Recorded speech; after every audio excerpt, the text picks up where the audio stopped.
नमस्कार, मैं हूं पवन त्यागी। मोदी जी तीसरी बार देश के प्रधानमंत्री बनने जा रहे हैं। एनडीए को 292 सीटें मिली हैं, लेकिन अब इसमें इजाफा होने जा रहा है, क्योंकि खबर आई है महाराष्ट्र से, जहां उद्धव ठाकरे, वो जो शिवसेना है, उनके 9 सांसद हैं। अब खबर यह है कि वो कभी भी एनडीए का हिस्सा बनने की घोषणा कर सकते हैं। इसको लेकर महाराष्ट्र में हलचल तेज हुई और देवेंद्र फडणवीस ने अपनी तरफ से इस्तीफे की भी प्रस्तुति कर दी। उनका कहना यह था कि जिस तरह से महाराष्ट्र में भारतीय जनता पार्टी गठबंधन की हार हुई है, उसकी मैं जिम्मेदारी लेता हूं, क्योंकि भारतीय जनता पार्टी की जिम्मेदारी मेरे ऊपर है। और ये जो हार हुई है, इसको स्वीकार करते हुए उन्होंने इस्तीफा देने की पेशकश की है। हालांकि वहां जो अध्यक्ष हैं चंद्रशेखर बावनकुले, उन्होंने कहा है कि देखिए, आप सरकार में रहते हुए काम करिए, इस पर हम एनालिसिस करेंगे, जो हार है उसको ठीक करेंगे।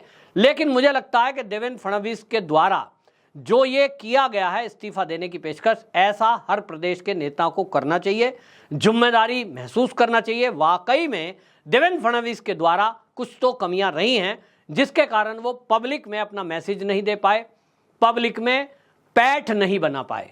एक उदाहरण देता हूं, सारे लोग महाविकास अघाड़ी सरकार में परेशान थे। पुलिस का भ्रष्टाचार, पुलिस के अंदर गठजोड़, अधिक अपराधियों से उगाही, ये सब चल रहा था। हम खूब खबर सुनते थे कि भाई आज जो है एक वो अनिल पकड़ा गया है, वो देखिए वो बता रहा है कि भाई 100 करोड़ मुझसे गृह मंत्री मांगते थे। ये सारा चला, ये सबने सुना। तो क्या वो भ्रष्टाचार बिल्कुल खत्म हो गया? जो रश्मि शुक्ला इंटेलिजेंस हेड थी, जो उन्होंने खुलासे किए, क्या वो गलत थे? उस पर कार्रवाई कौन करेगा? ये सरकार आई है तो एकनाथ शिंदे मुख्यमंत्री बने, हालांकि वो शिवसेना से ही आए हैं, लेकिन इसका क्या मतलब है कि वो पुरानी सरकारों के जो आरोप लगे उसकी जांच ना कराएं? आप अगर जांच नहीं करोगे तो पब्लिक में क्या मैसेज जाएगा कि जैसा पहले चल रहा था वैसा ही अब चल रहा है। और इस पूरी तरह इस मामले में देवेंद्र फडणवीस मेरे हिसाब से फेल साबित हुए हैं।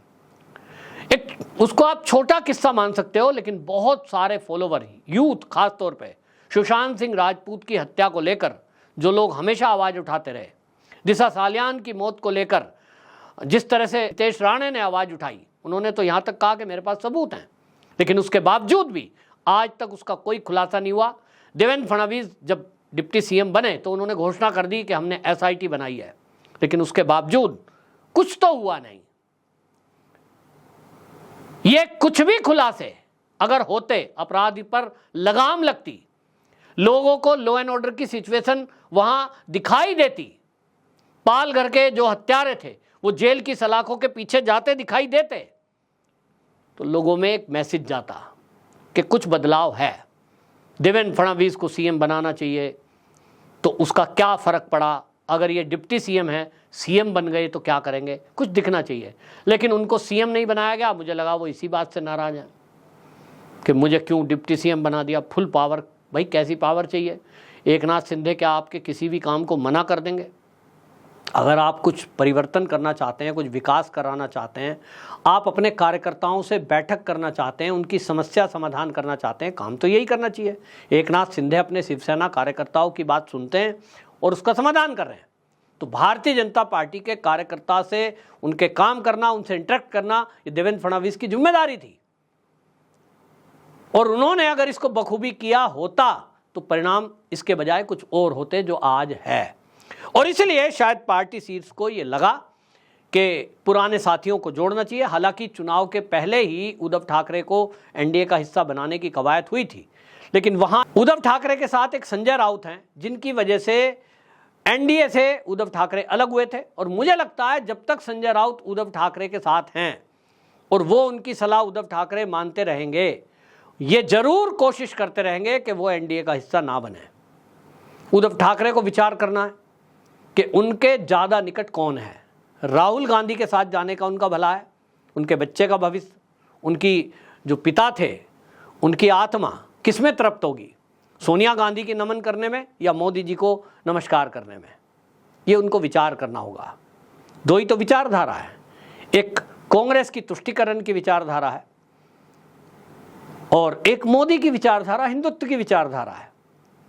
उद्धव ठाकरे को आज कुछ और दिखाई दे सकता है, लेकिन उनको भविष्य देखना है कि जब आने वाली पीढ़ियां आज के 20 साल 30 साल बाद कभी चर्चा करेंगी महाराष्ट्र राजनीति की, जब बाला साहब ठाकरे जी की राजनीति की बात आएगी, जब उनका नाम याद किया जाएगा, तो वो याद जरूर करेंगे कि उनके बेटे ने कैसा कैसा कैसा शासन किया था, किसके साथ मिले थे, उनके पिता किसका विरोध करते थे। और इसीलिए उद्धव ठाकरे भले ही संशय में हों, भले ही उनकी मनमर्जी की कोई पोस्ट ना मिले, मुझे नहीं पता पार्टी के अंदर क्या चल रहा है, लेकिन जो महाराष्ट्र की जनता की राय है मैं वो बता रहा हूँ। और जनता की राय ये है कि उद्धव ठाकरे को ऐसे सभी नेताओं को एक तरफ झिटक देना चाहिए, चाहे वो संजय राउत हो जो उनको मोदी से अलग करने की बात कर रहा है, जो उनको इस तरह की सलाह दे रहा है कि वो राहुल गांधी के साथ खड़ा हो जाए। और इसलिए भविष्य महाराष्ट्र का, हिंदुत्व का, सनातन का, ये देखते हुए और अपने पिता के पद चिन्हों पर अगर वो चलना चाहते हैं, भाई मैं नहीं जानता कि वो जिन्ना के पद चिन्हों पर चलेंगे, ये तो उम्मीद नहीं है, वो पिता के पद चिन्हों पर चलेंगे, तो निश्चित रूप से वो मोदी जी को स्वयं फ़ोन करें और वो कहें मोदी जी और अमित शाह से, मैं आपके साथ आना चाहता हूँ हिंदुत्व के मुद्दे पर, राष्ट्र के मुद्दे पर, और देश की तरक्की के मुद्दे पर, और महाराष्ट्र के मुद्दे पर कोई शर्त ना रखें। तो मोदी जी देखेंगे कि आपको कहाँ उपयुक्त जगह दी जा सकती है। हो सकता है आपको महाराष्ट्र का सीएम भी बना दें, हो सकता है आपको केंद्र में मंत्री बना दें, ये मोदी जी पर छोड़ दें तो ज़्यादा मेरे ख्याल अच्छा है, क्योंकि मोदी जी हमेशा से उनको आदर सम्मान देते रहे हैं और उनको उसी तरह से आदर करते रहे हैं हमेशा। उनको और सार्वजनिक मंच पे उन्होंने कहा है कि विचारधारा से हम अलग हो गए, लेकिन मैं आज भी उतना ही प्रेम और आदर करता हूँ। तो ये एक भविष्य के लिए अच्छा है। भारतीय जनता पार्टी की सरकार में एनडीए का हिस्सा बनेंगे तो निश्चित रूप से रहेंगे। और इस पर आपको बता दूं कि ये चर्चा चल पड़ी है। मुझे लगता है जहाँ तक कि उद्धव ठाकरे को अब महाराष्ट्र की राजनीति छोड़कर केंद्र में आ जाना चाहिए।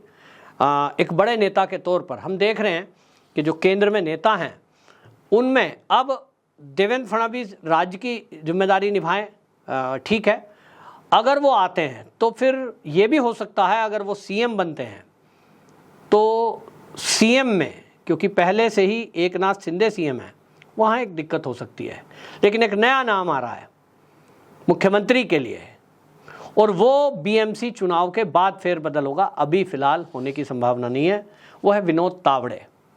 विनोद तावड़े एक वो नेता हैं जो उनको एक्टिव किया गया, पूरे देश में उनको स्टार कैंपेनर के तौर पर पार्टी ने उनको प्रचार में भी इस्तेमाल किया और उनको बाकायदा बिहार की जिम्मेदारी भी दी। तो एक बड़े नेता हैं, लेकिन मुझे नहीं लगता कि उस तरह की चीज़ें हैं जो कार्यकर्ताओं से इंटरेक्ट करने वाली बात हो, क्योंकि ये भी देखना है कि कार्यकर्ताओं में भी आक्रोश है महाराष्ट्र के अंदर। तो उसको भारतीय जनता पार्टी को मैनेज करने के लिए ये व्यवस्था करनी पड़ेगी।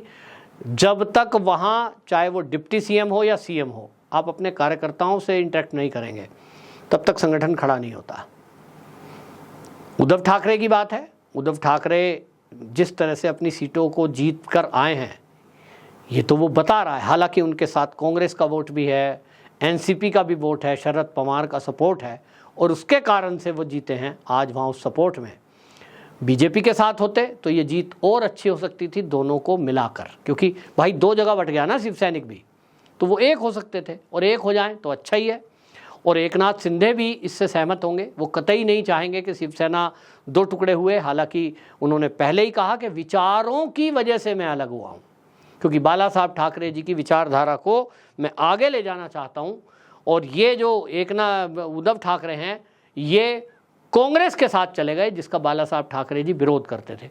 यानी उधर से भी कोई गिले शिकवे नहीं है, वहाँ भी स्पेस उनके लिए खाली है कि अगर आज शिवसेना में वो आप वापस जाते हैं, दोनों शिवसेना मर्ज होती हैं, तो आज भी मुख्यमंत्री की कुर्सी एकनाथ शिंदे उनके लिए छोड़ने को तैयार हैं, ऐसा मुझे खबरों से प्राप्त हुआ है। दूसरी तरफ भारतीय जनता पार्टी है। भारतीय जनता पार्टी भी वहां बड़ा दल होने के बावजूद भी डिप्टी सीएम पोस्ट अपने लिए रखने को तैयार है, ऐसा भी खबर में है।